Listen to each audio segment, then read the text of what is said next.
Is screen time silently pushing your child toward depression and suicide? Hey everyone, today I want to share something from the heart. A topic I believe every parent out there is wrestling with. It's about how our kids are getting more and more glued to electronic devices, phones, tablets, computers. This trend is growing so fast. And what really worries me is that it might be quietly hurting our kids' souls.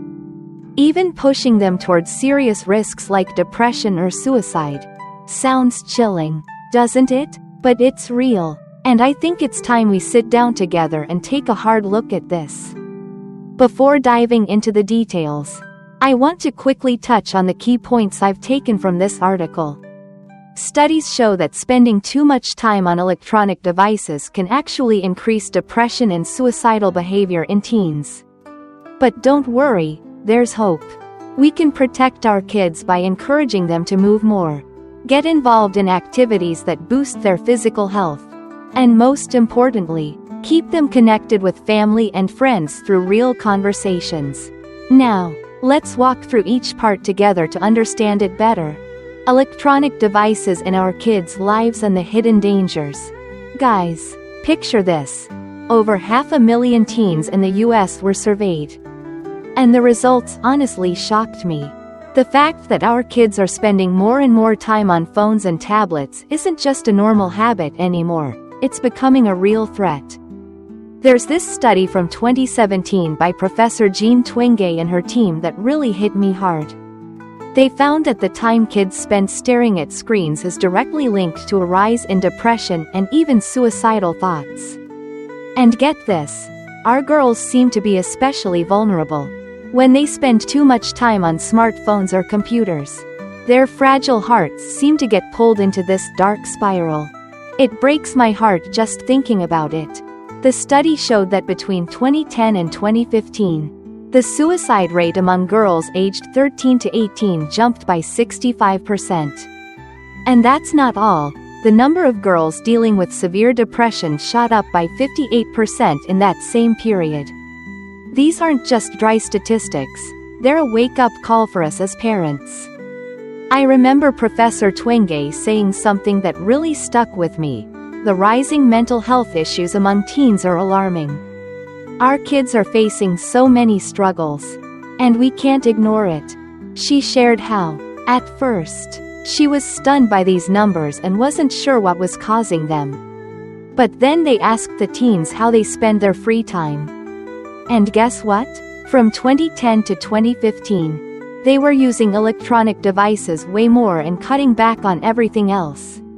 That's the biggest shift in their lives over those 5 years. And sadly, it's not doing their mental health any favors. The more I read, the more anxious I got. Kids who use devices for over 5 hours a day are twice as likely to think about suicide compared to those who keep it under an hour. My heart just sank hearing that. We can't let things keep going like this. Right? How do we pull our kids out of the screen spiral? Okay, everyone, I know you're probably feeling as restless as I am right now. How do we protect our kids? The good news is, there are ways, and I think these ideas are worth trying. Professor Twenge suggests limiting screen time to about 1 to 2 hours a day to lower the risks. She said, "We can't say for sure that smartphones are the main culprit behind these mental health issues. But it's the biggest change in teens' lives from 2010 to 2015. I think that makes a lot of sense. If we cut back on the time our kids spend in front of screens, maybe their hearts will feel a little lighter."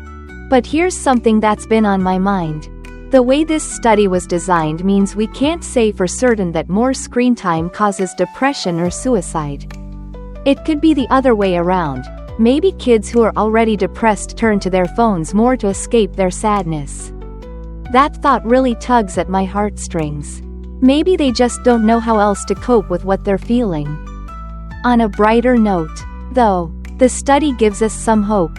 It turns out that depression and suicide risks drop when kids get moving, playing sports, exercising, or even just chatting with friends and family. Hearing that warms my heart. Isn't it amazing to think that sometimes just sitting down to play with our kids or asking how their day went could make such a difference? But wait, I also want to share another perspective that caught my attention.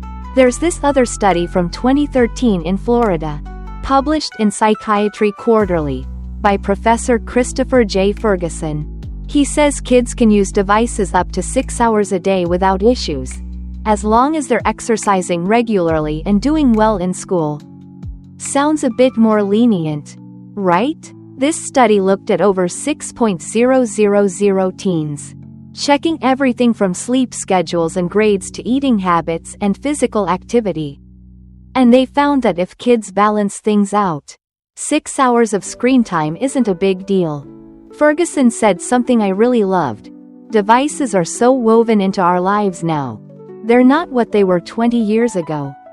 If kids are still doing well in school, sleeping enough, and staying active, screen time isn't something to fear for most of them. That made me feel a bit relieved. Maybe we don't need to be super strict. It's more about understanding our kids and being there for them. Still, I agree that setting some small boundaries makes sense. Like, no phones an hour before bed, keeping devices out of the bedroom, and nudging our kids to get outside and move more. Oh, and one more thing I think is huge. Talk to your kids about the risks of social media. They might not realize it, but what they see online can make them compare themselves or feel down without even knowing why. I think a heartfelt chat with them could be the best gift we can give. Closing words. Guys, honestly, after digging into all this, I'm feeling a mix of worry and hope. Worry because of the numbers and the risks our kids are facing.